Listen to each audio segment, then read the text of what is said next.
The federal government says 3.36 trillion naira has been allocated for fuel subsidy in 2023 as Nigeria's debt profile hits $102 billion. The Minister of Finance, Zainab Ahmed, who made this known on Wednesday in Abuja, also said the 2023 budget proposal has a budget deficit of 10.78 trillion naira. She said this will be funded through domestic and multilateral borrowings and proceeds from privatization. According to her, of Nigeria's $102 billion debt, 35% is foreign and 65% is domestic, while the current public debt is at 23% of the country's gross domestic product. The minister also said the 2023 budget also factored in 17.16% inflation. Well, to discuss this further, Sopitan, financial expert, joins me now. Thank you very much for joining me. Now, with Nigeria's debt profile as high as $102 billion, where does this place the economy in terms of recovery? Thanks for having me. Good evening, Nigerians. Yeah. Basically, I think it's very clear that this puts us in very dire straits. Especially when you look at the debt service implications of this relative to the revenue profile of the government. And this has always been the issue. The debt itself, technically speaking, is not a problem.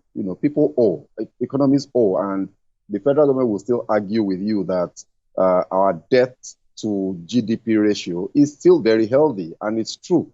But our GDP, the structure of our economy is such that our GDP does not translate to the levels of revenues that it should for the government as a result of all sorts of things, including, tax evasion, poor tax administration processes on the part of the government.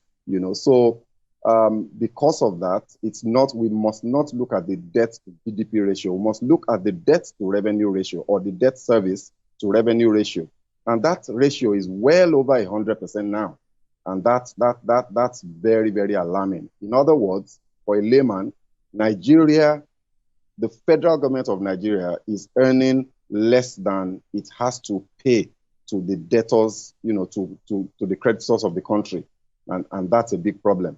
Which is, of course, if you then step backwards, you say, why is this happening? Everybody knows the stories that we've been hearing in the last 2 weeks. We've been regaled with stories of oil theft. I mean, our OPEC quota is 1.8 million barrels per day. Nigeria, as at the last report, was producing less than 1 million barrels per day. So you can just do the math. We're losing half of our revenue potential, which means if the government is able to fix that problem, given the price of oil, in the international marketplace, we may not have needed to borrow this much, but as it were, it's very unfortunate that we're in a very difficult situation. Now, if you can hear me, I must ask, the argument for or against fuel subsidy is a very dicey one. But with an allocation of 3.36 trillion naira for fuel subsidy in 2023, what do you think the recovery pattern would look like by the time fuel subsidy is finally removed? Now, should we expect hyperinflation? Well, I mean, yeah, if you remove the subsidy on petrol in particular, the multiplier effect as far as inflation is concerned is best imagined. The government dares not. There's a reason that successive governments have struggled to remove these subsidies and have not done so. Because, the economy is so inefficient that everybody relies on PMS. Power supply is terrible. There are no alternative energy sources. So everybody depends on petrol, kerosene, and diesel, and petrol being the major component. Once you take out that subsidy, it creates, just like you said, a situation of hyperinflation. People have said the subsidies must go, and I agree. The subsidies have to go, but they cannot go until the federal government fixes the fundamental issues. So, for example, 3.6 trillion naira has been allocated to fuel subsidies. You have debt service obligations running at about 4 trillion naira as well. What am I saying? 6 trillion naira. And the federal government share of the of revenues is about 5 trillion naira. So if, for example, the federal government fixes the oil theft issue, then you have enough revenues to take care of our debt service obligations and things like fuel subsidy that cannot go yet. You also have to talk about local refining capacity.